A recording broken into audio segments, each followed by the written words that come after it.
Greetings and welcome again to our Lesson of Hope. We're here with Pastor Kili, myself, Christian Samana, and we're ready to continue our discussion from the last three lessons that we've had so far. And we welcome you all. So let's pray and get right into it. Our Heavenly Father, we thank you, Lord, for this continuing study that thou hast led through the work of thy Holy Spirit to bring your people around the world, dear Lord, to look at these eternal covenants that you have made with man from the very beginning.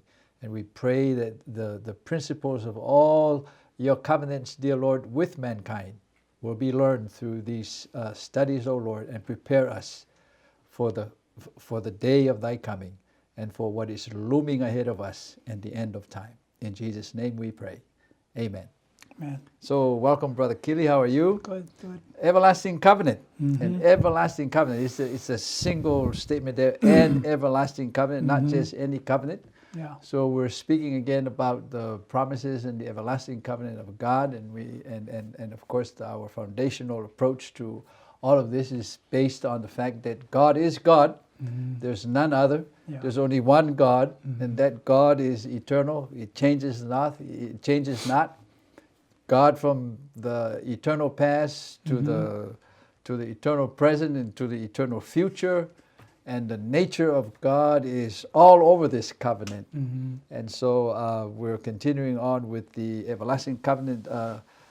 This week, looking into the time period of Abraham. Yep. We've come through we started with the foundational work of the covenant in the creation, which highlighted in the creation of mankind in God's image and His likeness, and the anointing of God to give mankind the dominion over all of God's creation, and then the testing of that concept with mankind being introduced into the realm of God's existence and kingdom, and therefore began the journey that we are on now, looking at those aspects that were all included from the beginning. And we know that when God, in the phase of creation, made man, and man appeared for the first time ever in the history of God's creation in heaven and on earth, man was introduced into God through the receiving of all the blessings of creation. Mm-hmm. And with it came the crucial part of that covenant, is that the instructions that were given to man, so that those blessings that were afforded by God and given to man will be sustained throughout his history. And therefore we visited that one time period where man's heart was perfect with God, and God spoke and man responded in the positive, and the union and the unisons of the will of God and the will of man was perfect. Mm-hmm. And then came the test, and the test that was based on the freedom of choice, so that man can develop the freedom of choice to worship God from the gratitude and the appreciation of all of God's blessings bestowed upon him to begin that relationship. And we find out that man in that moment was introduced to a counter ideology or concept, and man chose the latter rather than the former. And so there began the earnestness of the continuation of God's initial work of creating heaven and earth to include mankind. But at the end of the work of creating earth, God pronounced it was the end of all His work, and therefore the Sabbath, and he rested on the Sabbath day because everything that he had done was completed by that last phase. And so here, he, in earnest, after man failed the test, so to speak, God immediately revived and stipulated all the elements to reform that relationship. And so now we're here at the time period of Abraham, and we call it the Abrahamic era and the everlasting covenant. So with that little intro, Kili, what's going on? You know, what's going on with the everlasting covenant, and how far have we come, and how much of all of the elements of God's covenant have been sustained through all this time period? We've covered a lot of years, because from the creation to the time of Abraham, we're almost at the 3,000 years of history for mankind. Right. So the development of all the aspects of God's covenant so far. So how much of all of that has been maintained and sustained as far as the covenant is concerned, and the one who's participating in these covenants? You know, the title "An Everlasting Covenant" implies that God must be involved in this, because man is not everlasting. There's only one who's everlasting. This is God. So the covenant, in order for it to even work, must involve God's participation in this. First things first, that we ought to know about this covenant. So we see that in Genesis 17:7 in the memory text, where it says, "I, God, will establish my covenant." So here the Bible substantiates what we're talking about here, that this is his covenant, hence why it's called the everlasting covenant, because only God is everlasting.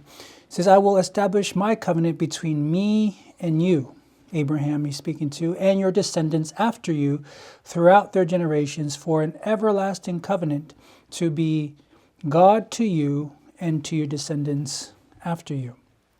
So I think that's first thing that we ought to establish here, is that this covenant is everlasting only because God is the one who initiates this covenant with mankind.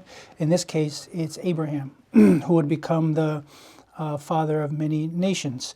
But this covenant, the lesson begins off with first wanting us to understand his name being Yahweh.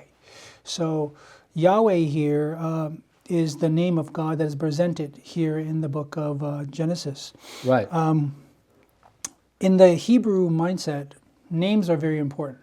So names mean something to them that describes either a wish for them, for their child in the future, or it could mean the circumstances in which that child is born into. So when the Hebrews named their children, it was very important to them that they would name them names with deep meanings that has to do with their relationship with God, or what they want their child to be as a blessing from God. So notice here that it says the name Yahweh, it means the self-existing one, right? And so the name Yahweh has a meaning that basically defines God's attributes, that he is the self-existing one, or like the title of our lesson, the everlasting one. So the everlasting covenant is first and foremost made by God, and because it's named by God, God's name is on this covenant, or this contractual promise that he's made with Abraham.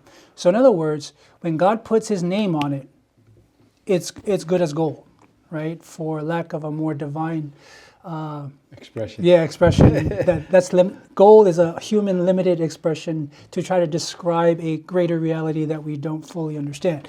So, this line here that's very important, the divine attributes that seem to be emphasized by this title are those of self-existence and faithfulness. So we know that when God presents a covenant or a contractual agreement with mankind, when he says he's going to do his part, he's going to do his part. There's no and ifs or about it, and this is all stated in just his name, Yahweh. So it is stated that really the name is given in 4 letters, right? YHWH, but that the Hebrews put vowels in there to kind of have it pronounced Yahweh. But really it's just YHWH that stands for faithfulness, or the self-existing one. So I think that that's the first thing that the lesson establishes, is that when we're talking about the everlasting covenant or the everlasting promise, God's name is on this thing. And when God's name is on this thing, it is for sure that it will come to pass by His might, His faithfulness, and His righteousness. So just like any covenant or contract, it is only ratified by a name or signature. So if God's name is on it, this thing is good as gold in regards to what God has promised with mankind. Right, and it's interesting that the Genesis 17 verse 7 ends with the what you call definite article that says, to be God to you and to your descendants after you. Yeah. So again, God emphasizes the recognition of who He is to mankind. Yeah. That this is crucial and central to the covenant making God, who is covenanting with man. And we know that man fell because he failed to trust in God's word, Right. implying that in his view, God was not trustworthy, or his claims are not trustworthy. Right. And then in the and so part of what we wanted to comment on the part about Yahweh is that in the word Yahweh itself, there's a heavy emphasis on the fact that points to God's existence and to God's will to bring into existence anything that exists. Yeah. So it goes all the way to the beginning in creation and so forth. So it's very important to recognize the names. Therefore the name given to mankind, we start with Adam, which is the first man. You know, so names are, yes, definitely important. So when we move along in those lines, let's look at the name El Shaddai. What can we learn or continue to learn about this covenant-making God that we're talking about from the name El Shaddai and the event that name was being introduced? Well, the name El Shaddai is basically 2 words. El meaning God, and Shaddai meaning Almighty. So you put them together, it simply means God Almighty. So what can we learn from El Shaddai, or God Almighty, that will help us understand this covenant that God has initiated with Abraham? So just going through what some Bible texts here that give us an understanding of the name El Shaddai, or God Almighty. So first we can begin at Genesis 49:25.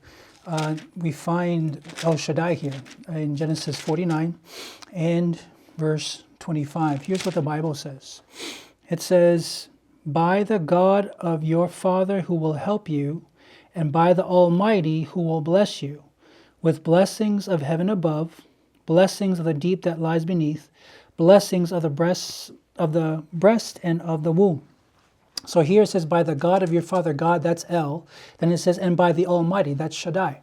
So in Genesis 49 and verse 25, what we're learning is that El Shaddai is the one who pours out blessings upon His people. So when we're talking about the everlasting covenant, it has to do with God's name, El Shaddai, or Yahweh, and that's connected with God pouring out His blessings upon His people. Taking a look at the book of Job, Job chapter 11 and verse 17. And let's take a look at what this says in regards to what does El Shaddai have to do with the covenant, or God's name here, God being God Almighty. So Job chapter 11 verse 7 says this, "Can you search out the deep things of God?" That's El. "Can you find out the limits of the Almighty?" That's Shaddai, right? So notice here that the Bible is telling us the deep things of God, or can you find out the limits of the Almighty? Yes. Meaning God is all powerful. There's no limit to him. Amen. Right? So in order for the covenant to be everlasting and for it to come through, we need God to be the God that he is, which is almighty, no limits. He can do anything. What is impossible to man, it is possible to God. So when we're talking about the everlasting covenant and El Shaddai, what we're learning is that with this covenant, it is powerful that God is all powerful. He has no limit, and that he can bring this covenant to pass. Another one is Job chapter 5, verse 17. Job chapter 5, verse 17 says this, "Behold, happy is the man whom God corrects. Therefore do not despise the chastening of the Almighty." So, behold, happy is the man whom God, that's El, corrects. Then it says, therefore do not despise the chastening of the Almighty, that's Shaddai.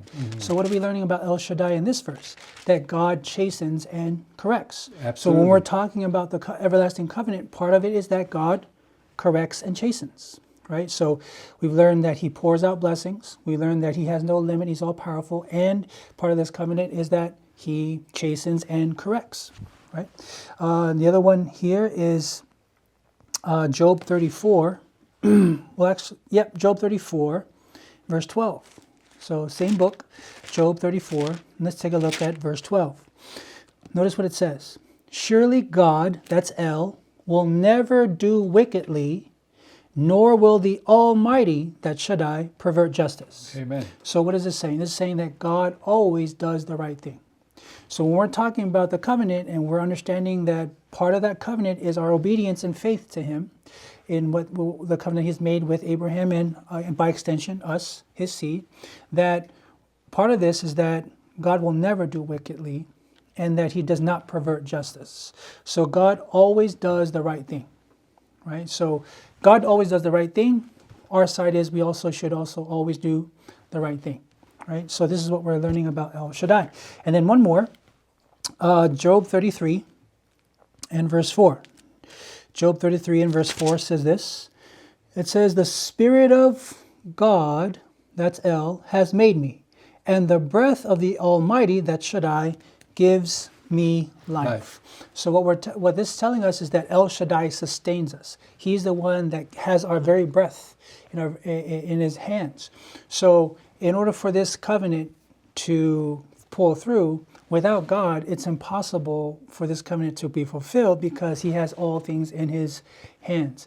Everything that is needed for this covenant to pull through, his part and our part, is based on him sustaining us. So this is just 5 things that we're learning about El Shaddai. Absolutely fascinating and very consistent because we're dealing with the breaking of that covenant from the beginning. And so therefore, in the earnestness of God to restore man to his original purposes, Right. Man needed to be more exposed to the foreign element that was introduced and shocked his senses, so to speak, when his loyalty was tested Right. and failed the test. Yeah. And so here God is slowly but surely restoring that trust, Yeah. building that faith Right.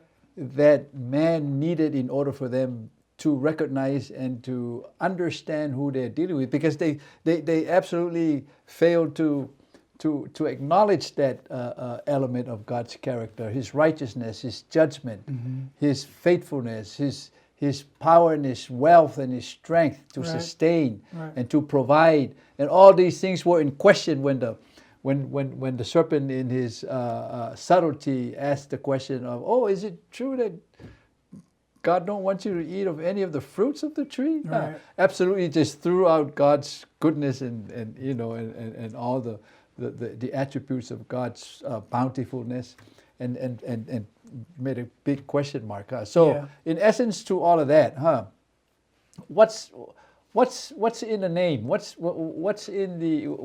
value is there for us who are coming out of this sin experience to reunite with God? What's in the changing of our name in that respect important. Yeah, often in Scripture you'll see that a change of a name of a person in there usually indicates a change of character or change of attributes. So we see that several times. Like the first one example that it's given here is Genesis 32:28. Right. In regards to Jacob becoming Israel. Jacob means supplanter or deceiver, who then becomes victorious. Right. Right. So you see that name change here. You have Joseph, whose name is given by Pharaoh when he becomes the ruler of Egypt. So there's a name change where he goes from Joseph to Zaphnath Paneah, if that's how you pronounce it. Yes. But it was indicating that he was now going from one aspect of his life to a different part of his life where he becomes ruler over Egypt. You have Daniel, who is called by the Babylonian king Nebuchadnezzar, or the one who was in charge of the eunuchs, gave him the name Belteshazzar. And this was his name given to him because he was being trained to be a wise man of Babylon. Mm-hmm. But it's interesting that even though Daniel was called this, every time he would refer to himself in the rest of the book, he would always say, I, Daniel. Yes. He knew who he was. Yeah. Because Daniel means God is my judge, right? God is judge. So he knew his name was significant. He knew why his name was. And so even though they called him Belteshazzar, he would always say, I, Daniel, saw a vision, right? Right. So, but some noticeable ones I wanted to share also is when, Abram, like that's the main story that we're talking about here, when Abram becomes Abraham. And that's because the covenant that is made with Abraham was that he was going to be the father of many nations. Therefore, your name shall no longer be Abram, but you shall be Abraham. Sarai, you shall no longer be called Sarai, you shall be called Sarah, because you're going to be the mother of many nations that come after you. So it's an indication of a change from one page of your life book, if you will, or one chapter in your life book to a new chapter in your book. So other noticeable ones are Saul becoming Paul. Paul, yes. When he was a persecutor of the church, but then became the greatest evangelist of the church in the New Testament. So, but it's also something that we look forward to in Revelation chapter 2, verse 17, where it says, to him who overcomes, I will give him a new name. And in that text says that that new name is going to be written in stone, meaning that as the commandments were written in stone, signifying eternity, everlasting, he who overcomes, and when this great controversy is over, we are given a new name. And that name is going to be written in stone, meaning that that new name signifies that you've gone from one place to a new place, and that new place is going to be everlasting. Amen. Amen. And it's good to ponder these things for us today, because we too are given this significant opportunity to have a name change immediately after we surrender our hearts to Christ. So very important. So in the stages of the covenant, as we look at it, what lessons do we want to give to our audience concerning the covenant stages, or the development of the covenant as far as God's approach with Abraham and the Abrahamic covenant? So there are three stages in this Abrahamic covenant. So the first stage was God saying to Abraham, I'm going to make of you a great nation. And it shall be like the stars of the heavens. It shall be like the sand of the sea. This will be the number of your descendants that shall come from your own body, your own loins. The second stage is that God gave him the promise of the promised land, that generations after you will inherit this land. So that's the second stage that God unfolds for Abraham of this covenant he's making. Within the third stage is that the sign of this covenant will be circumcision of all male children that comes forth. So in Wednesday's lesson, it covers the second stage and the third stage on here, where God unveils it. You know, it's a beautiful God that we serve. That, like, I remember when Jesus said to his disciples, many things I want to tell you, but you cannot handle them now. So he unfolds it as we're able to handle it, so we can comprehend and continue to move forward, because he never puts anything upon us that we can't handle. So he gives it to us like, all right, you ready? Okay, stage 2, here it comes. And then here, stage 3. You know, Daniel, I remember in his book, he wanted to unfold the whole thing. And God is saying, you won't be able to handle it, Daniel. He got sick, you yeah. fainted and you got sick. But you want to see it? No. Close the book. This is for the people in the time of the end. Right, You will right. not be able to handle what's... So it's a beautiful thing that God, in his covenant promises, that if we don't understand something, he knows what we can handle. He'll unfold it to us piece by piece as we move along in his journey, covenant relationship with him. So this is what we're looking at here, is that in the second stage, it kind of follows the format of the first stage, where there's an approach of God to man, there's the call to human obedience, and then there's the divine promise. So those are the three layout, the way God did the first stage. So he does the same thing with the second stage. And you'll find that in the first part, the approach of God to man, you'll find that in verse 7 of chapter 15. So you see God approaching Abraham there in verse 7 and says, I am the Lord who brought you out of Ur, out of the Chaldees, to give you this land to inherit it. So you see God in the second stage now talking about, hey, now I'm going to tell you about this other part where I'm going to give you this land, this promised land. Right. So you find that in verse 7. The second part of stage 2, the call to human obedience, is verse 9 and verse 10, where it says, so he said to him, bring me a 3-year-old heifer, a 3-year-old female goat, a 3-year-old ram, a turtle dove, and a young pigeon. Then he brought all these to him and cut them in two down the middle and placed each piece opposite the other, but he did not cut the birds in two. So God had a task for him to do, right? I mean, if God was to tell that us today, we would be kind of weirded out, and we wouldn't understand why he wants us to do that. But the task is obey what God is telling you to do, despite it might not make sense to our feeble human understanding, right? And then the third part of the stage that is the divine promise, which is what you find in verse 18 of that same chapter. It says, on the same day the Lord made a covenant with Abram, saying, to your descendants I have given this land, from the river of Egypt to the great river, the river Euphrates. So this is what you see the lesson bringing out is that how the second stage of the covenant mirrors the first stage of that covenant. So, and then it ends with the importance, or the final stage of the divine covenant, which is the circumcision of the flesh of all males. And if it was not done, the Bible declares, or God declares, they would be cut off. In other words, the covenant would be broken. Amen. Very good. And so, bringing it to a close, let's talk a little bit about the covenant of obligation and how that relates to us as we have now looked at it from part to part and up to this point.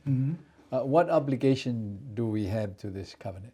So Genesis 18 verse 19 says, for I know him, that he will command his children and his household after him, and they shall keep the way of the Lord, to do justice and judgment, that the Lord may bring upon Abraham that which he hath spoken of him, referring to the covenant.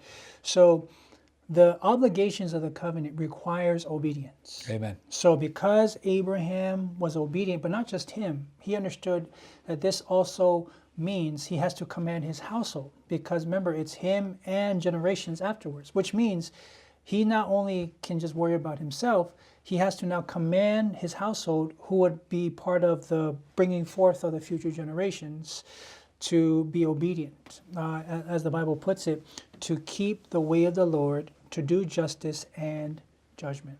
So the covenant obligations that we enter in with God in our relationship is the same thing, that we must keep the way of the Lord, we must do justice and judgment. In other words, simply to obey God's command, to keep the covenant that he has given us.